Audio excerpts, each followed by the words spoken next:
उनकी कृपा केवल नाम लेने मात्र से भी प्राप्त हो जाती है। अगर आप कहीं किसी स्थान पर बहुत संकट में अपने आप को महसूस करते हैं तो केवल एक बार अपने हृदय पे हाथ रख के बोल देना कि हे मां बगलामुखी रक्षा करो। वे तत्परा रहती है, हमेशा अपने भक्तों के रक्षण के लिए आतुर रहती हैं और संसार में विजय दिलाया करती है। अष्टम महाविद्याओं में से ऐसी महाविद्या जो अपने भक्तों को सदैव यश प्राप्ति कराया करती है। बोलिए बगलामुखी माता की जय।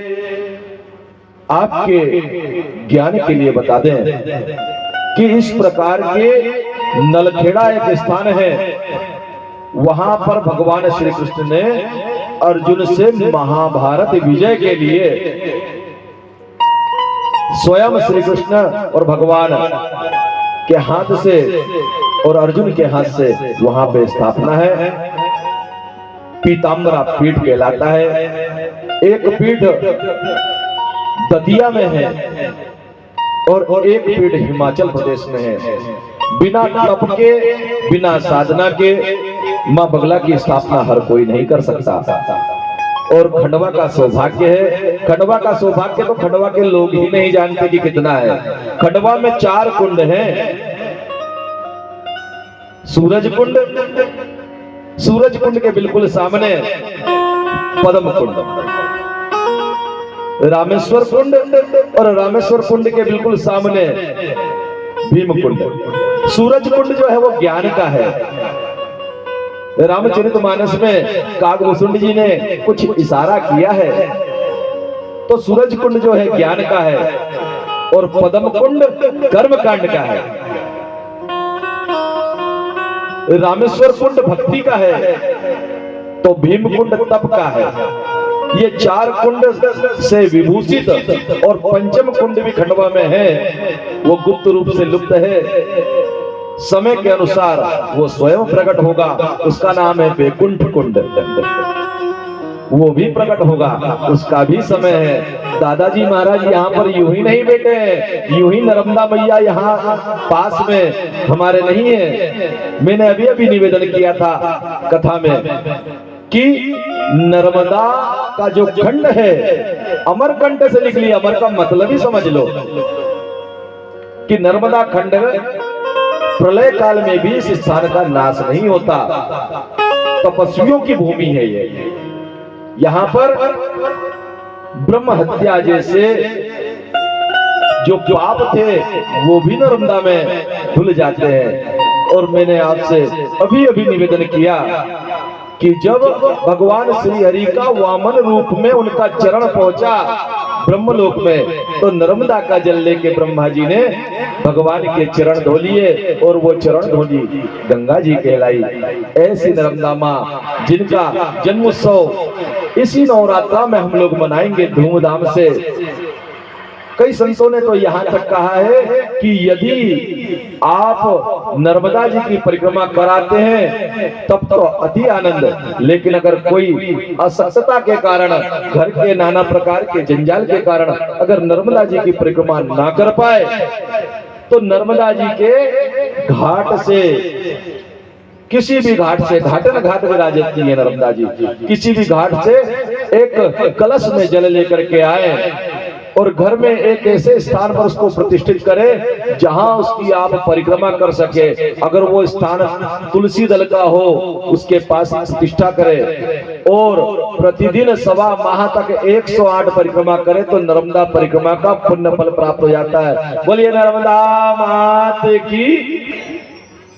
अर्थात आपके भावों के ऊपर है। इसीलिए मैंने अभी भी निवेदन किया था कि धर्म की 10 पत्नियां हैं, ऐसे नहीं तो ऐसे उपाय किया जा सकता है।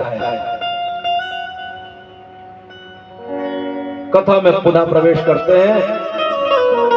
भगवती की महती कृपा जब जन्मेजय जी प्रश्न कर रहे हैं कि क्या कारण था कि प्रहलाद जी के साथ में नर और नारायण का युद्ध हुआ, और क्या कारण था कि प्रहलाद जी भगवती आदि शक्ति की आज्ञा पालन करके पाताल को चले गए। उसी कथा में प्रवेश करते हुए हमने ये उपाख्यान का श्रवण किया कि जब चवन्य ऋषि को सर्प ने पकड़ा और वे पाताल में चले गए, तो प्रहलाद जी उनसे पूछते हैं कि क्या किसी प्रकार का इंद्र का कुछ ऐसा इरादा है कि वे कोई गुप्तचर के माध्यम से इस पाताल लोक में भी हमें सुखी नहीं रहने देना चाहते। तब चवन्य ऋषि ने उनसे कहा कि ऐसी कोई बात नहीं है, मैं तो मां नर्मदा के तट पर था, आपके ही रक्षा दल के सर्प ने मुझे पकड़ा और उसके द्वारा मैं पाताल लोक में आ गया हूं। पाताल लोक में आया तो यहां से जाने का मुझे मार्ग नहीं मिलता, इसलिए मैं इसी नगरी में भ्रमण कर रहा हूं। तब सत्संग चर्चा के बाद प्रहलाद जी के मन में इच्छा हुई कि भगवान के भक्त जब यहाँ आ ही गए हैं तो क्यों ना मैं भी भगवत दर्शन के लिए चलूं। और इस प्रकार वे मन में विचार करके उस स्थान पर आए जहां पर नर और नारायण बद्रिका आश्रम में तपस्या कर रहे थे।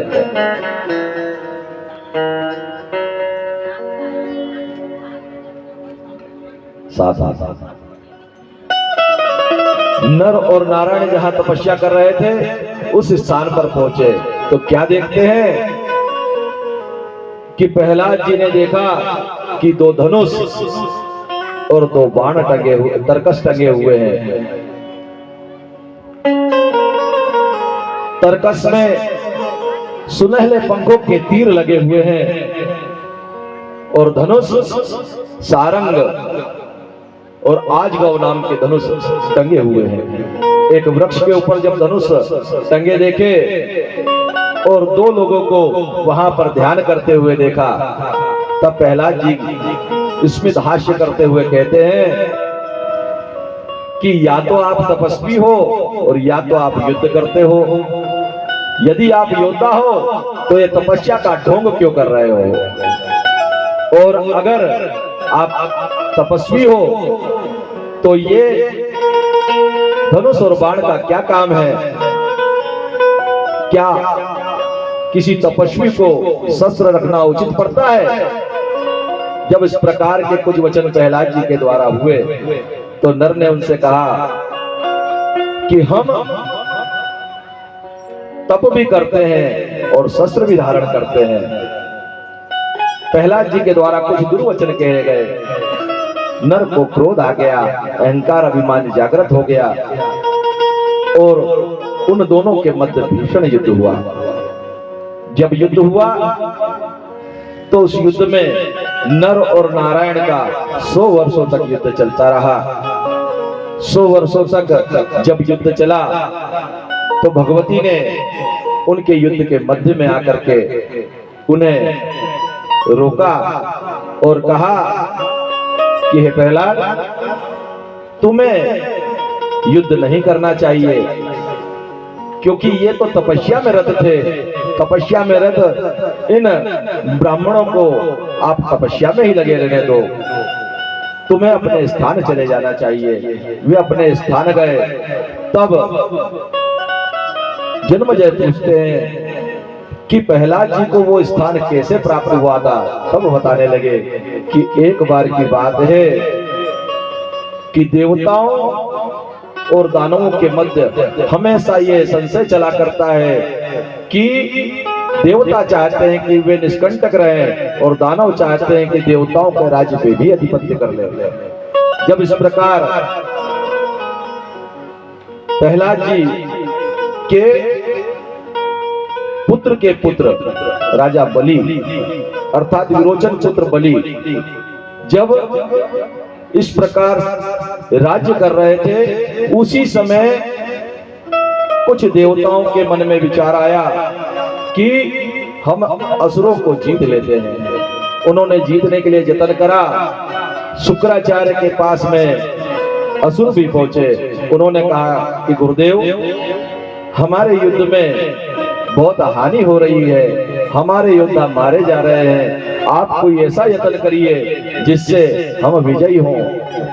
तब शुक्राचार्य ने कहा कि मैं भगवान शिव के पास जाकर के संजीवनी विद्या सीख करके आता हूं, तब तक तुम लोग एक काम करो कि मेरी माता के पास निवास करो और तुम तपस्वियों का वेश बना करके निवास करना, किसी प्रकार का युद्ध मत करना। तुम जाओ और जा करके इंद्र आदि को बतला दो कि हमने अपने अस्त्र शस्त्र रख दिए हैं। जब इस प्रकार गुरु के कहने पर बलि चले और जा करके इंद्र से कहते हैं कि हे इंद्र, हम लोग युद्ध नहीं चाहते, हमारे गुरु की आज्ञा हुई है कि हम तपस्या करें और तपस्या करते हुए हम अपने गुरु की माता के यहाँ पर आश्रम में निवास कर रहे हैं। देवताओं ने कहा ठीक है, आप लोग अगर पूजन भजन में लग गए हैं तो हमें भी कोई आपत्ति नहीं है। इस प्रकार के भाव के साथ जब वे तपस्या करने लगे और यहाँ शुक्राचार्य भगवान शिव के पास आकर के संजीवनी विद्या की शिक्षा लेते हैं, ऐसे करते हुए बहुत समय बीत गया। तब सारे देवताओं ने देखा कि असुर तो यहाँ वहां तपस्या कर रहे हैं। उनके मन में विचार आया कि कहीं ऐसा तो नहीं कि तप बल से बल एकत्रित करके और बाद में हमें हरा दे। तब उन्हीं के गुप्तचर के द्वारा सूचना मिली कि इनके गुरुजी शक्ति अर्जन करने गए हैं और वे शक्ति अर्जित कर रहे हैं, इसलिए ये यहाँ पर तपस्वी बने हुए हैं। तब देवताओं ने उन पर अचानक धावा बोला और बहुत से असुरों को मार दिया।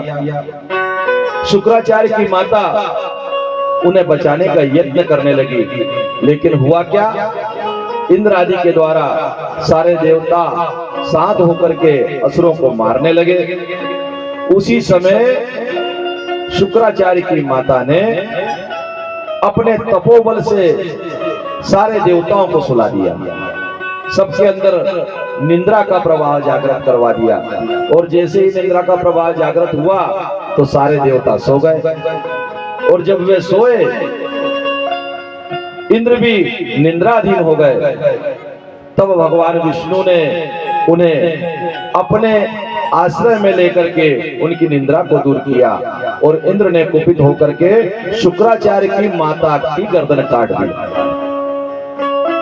जब शुक्राचार्य की माता की गर्दन काटी, समस्त देवताओं को जगाया और असुरों को वहां से मार भगाया।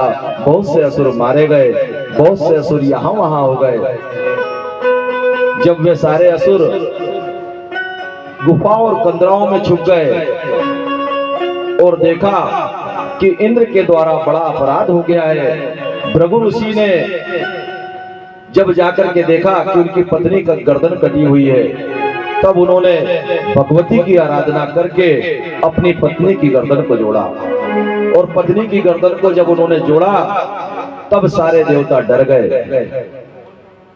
कि जब इस माता ने अकेले ही समस्त देवताओं को सुला दिया था और अब तो भृगु ऋषि भी कुपित हो गए हैं और शुक्राचार्य शीघ्र ही आने वाले हैं, तब इंद्र ने क्या करा कि अपनी कन्या को शुक्राचार्य ऋषि के पास में उनकी सेवा के लिए भेजा। इंद्र की कन्या का नाम जयंती, उसको शुक्राचार्य ऋषि की सेवा के लिए भेज दिया। वो कन्या छल छोड़कर उनकी सेवा करने लगी। सेवा जब करती, उनके लिए पूजन आदि का प्रबंध कर देती, जल आदि का प्रबंध कर देती, सैया आदि का प्रबंध कर देती।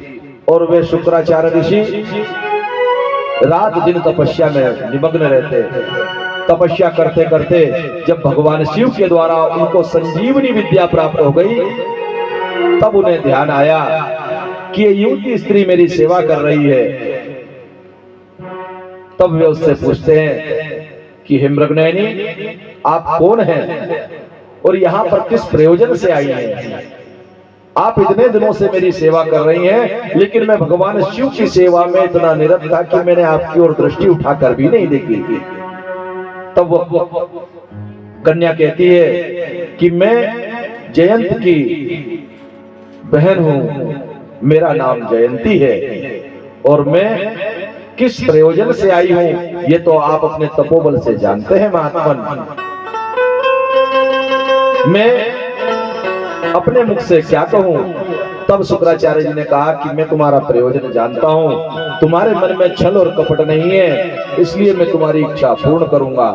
और शुक्राचार्य जी ने उन्हें वचन दिया कि 10 वर्षों तक अदृश्य रूप से मैं तुमसे विवाह करके तुम्हें सुखपूर्वक पत्नी होने का सौभाग्य दूंगा। यहाँ शुक्राचार्य जी अपने आश्रम पर आते हैं, विवाह करते हैं और अदृश्य होकर के वे अपनी पत्नी को पत्नी होने का गौरव प्रदान करते हैं। बृहस्पति देव इस बात को जान लेते हैं कि शुक्राचार्य की तपस्या पूरी हो गई है। राक्षसों को भी पता चल जाता है कि हमारे गुरुजी तपस्या करके आ गए, लेकिन वे इस बात से अनभिज्ञ रहते हैं कि हमारे गुरुदेव अदृश्य होकर के कहीं और निवास कर रहे हैं। यहाँ बृहस्पति देव शुक्राचार्य का रूप रख करके असुरों को ज्ञान देने लगते हैं और ज्ञान ऐसा देते हैं जिससे उनकी आसुरी विद्या समाप्त हो और उन्हें कायर और भीरू बनाया जा सके। उन्हें अहिंसा की शिक्षा देते हैं, उन्हें शिक्षा देते हैं कि हे असुरों, तुम्हें किसी भी प्रकार से हिंसा नहीं करनी चाहिए। कहते हैं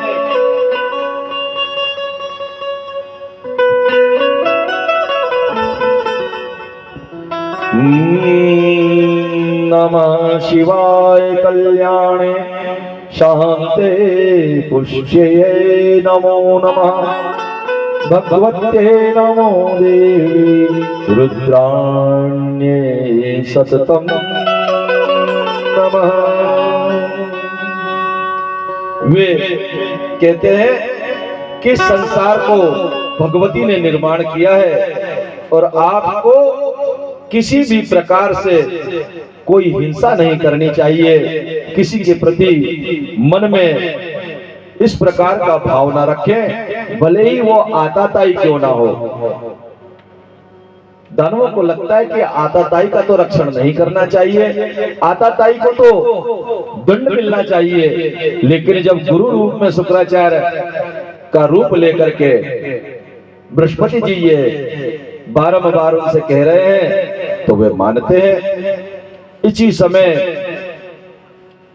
शुक्राचार्य जी के वो 10 वर्ष का समय पूरा हो जाता है। जब वे अपने आश्रम पर आते हैं तो देखते हैं कि कोई दूसरा ही उनका रूप लेकर के बैठा हुआ है और असुरों को ज्ञान दे रहा है। तब वे कुपित होते हैं, लेकिन असुर अपने गुरु को ही नकली समझते हैं, अपने गुरु को नहीं जानते और वे बृहस्पति को ही अपना गुरु समझते हैं कि यही असली शुक्राचार्य है। और जब इस प्रकार वे अपने गुरु का अपमान कर देते हैं तो गुरु उन्हें श्राप दे करके चले जाते हैं। जान जाते हैं कि जब तुम्हारी बुद्धि बिगड़ गई है, जब बुद्धि ही नष्ट हो गई है तो तुम्हें किसी प्रकार के ज्ञान की आवश्यकता नहीं है। जब अपना काम हुआ जान लेते हैं बृहस्पति देव तो वे भी वहां से चले जाते हैं। जब असुरों को पता चलता है कि हम तो चले गए, तब उन्हें पता चलता है कि भगवती महामाया इस संसार में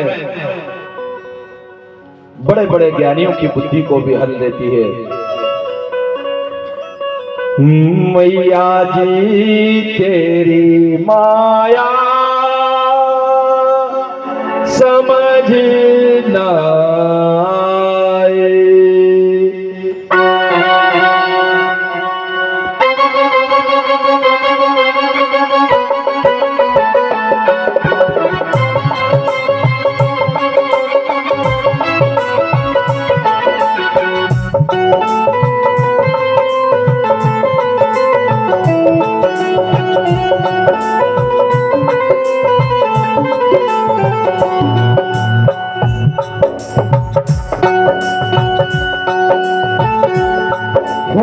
सागर की गहराई का जैसे कोई अगर न पाए। सागर की गहराई का जैसे कोई अंत न पाए। ओ सागर की गहराई का जैसे कोई अगर न पाए। सागर की गहराई का जैसे कोई अंत न पाए। मैया जी तेरी जय हो मुझे ना आए। मैया जी तेरी माया समझ न आए। मैया जी तेरी माया समझ न आए। मैया जी तेरी माया समझ न आए।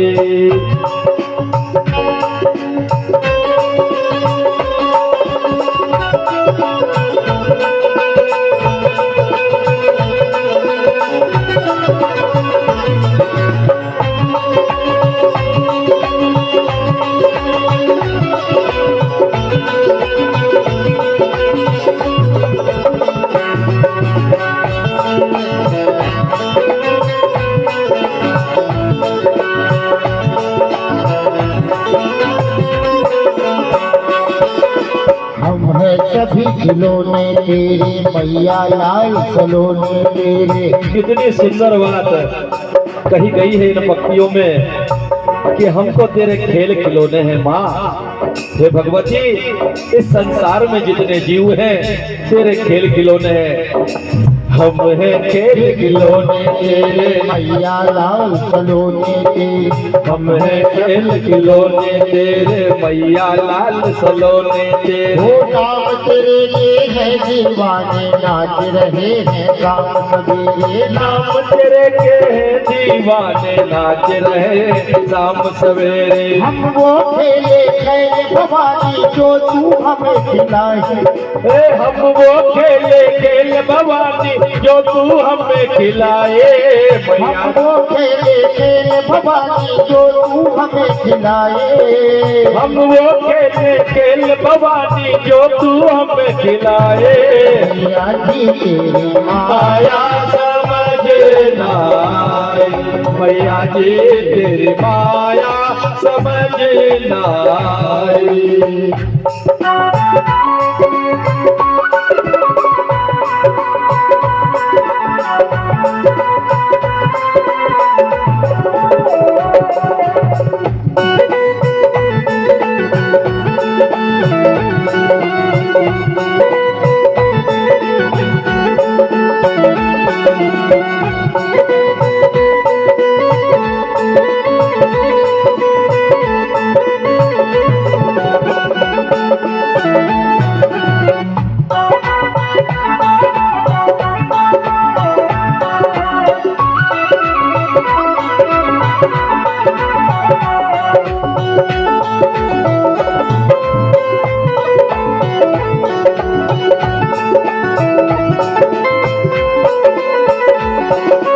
धरती पर्वत अंबर सागर तेरे नाम से हुए उजागर। धरती पर्वत अंबर सागर तेरे नाम से हुए उजागर।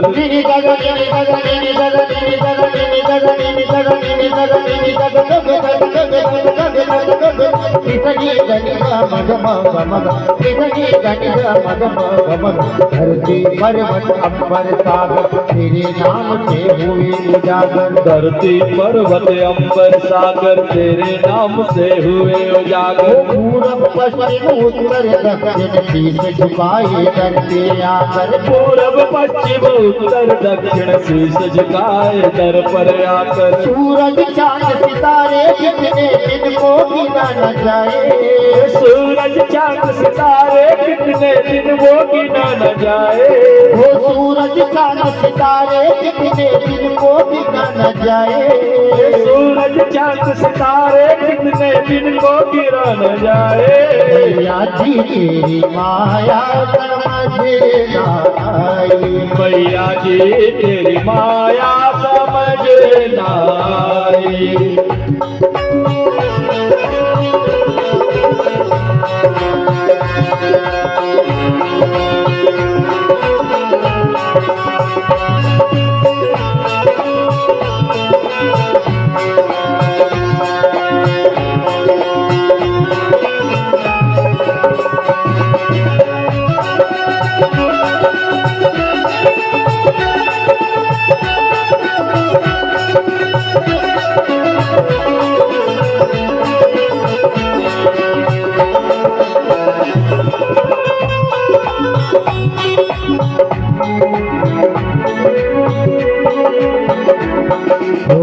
जगदम्बे तू है काली, भक्त जनों की तू रखवाली। तू जगदम्बे तू है काली, भक्त जनों की तू रखवाली। तेरे नाम की महिमा गाए पत्ता पत्ता डाली डाली। तेरे नाम की महिमा गाए पत्ता पत्ता डाली डाली। कहीं पे धूप कहीं पे छाया, क्या क्या रंग दिखाए।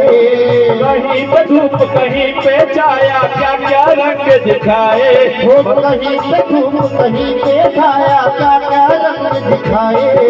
कहीं पे धूप कहीं पे छाया, क्या क्या रंग दिखाए। मैया जी तेरी माया समझ नाई, मैया जी तेरी माया समझ नाई।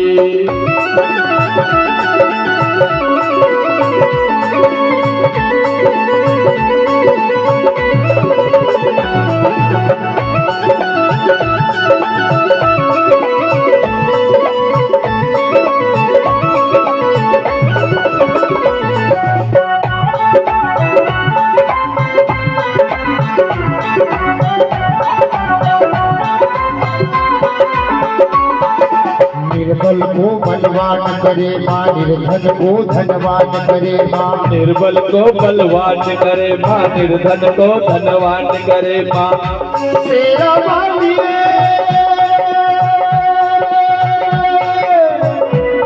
जोता वाली लाटा वाली। निर्बल को बलवान करे माँ, निर्धन को धनवान करे माँ। निर्बल को बलवान करे माँ, निर्धन को धनवान करे माँ। सबकी इच्छा पूरी करती जो भी तेरा ध्यान धरे माँ। सबकी इच्छा पूरी करती जो भी तेरा ध्यान करे माँ। लोग कहे तू रखोर ज्ञानी, सबको तू ही बनाए। लोग कहे तू रखोर ज्ञानी, सबको तू ही बनाए। लोग कहे तू रखोर ज्ञानी, सबको तू ही बनाए। लोग बड़े मूर्ख और ज्ञानी, सबको तू ही बनाए। मैया जी तेरी माया समझे ना आए। मैया जी तेरी माया समझ ना आए। ओ सागर की गहराई का जैसे कोई अंत न पाए। सागर की गहराई का जैसे कोई अंत न पाए। ओ सागर की गहराई का जैसे कोई अंत न पाए। ओ सागर की गहराई का जैसे कोई अंत न पाए। मैया जी तेरी माया समझ ना आए। मैया जी तेरी माया समझ ना आए।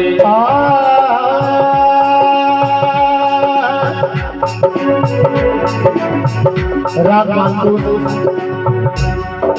निने दादा निने दादा निने दादा निने दादा गगे दादा गगे दादा गगे दादा गगे दादा निने निने गा मदम गम निने गम गगे गम धम धम गम गम धनि धनि गम धम धम गम धनि गम धनि गम गम धनि गम। मैया जी तेरी माया समझे ना आए। मैया जी तेरी माया समझ ना आए। वो सागर की गहराई का जैसे कोई अंत न पाए। सागर की गहराई का जैसे कोई अंत न पाए। मैया जी तेरी माया समझे ना आए। मैया जी तेरी माया समझ ना आए। मैया जी तेरी माया समझे ना आए। तेरी माया समझ ना आए। मैया जी तेरी माया समझे ना आए। मैया जी तेरी माया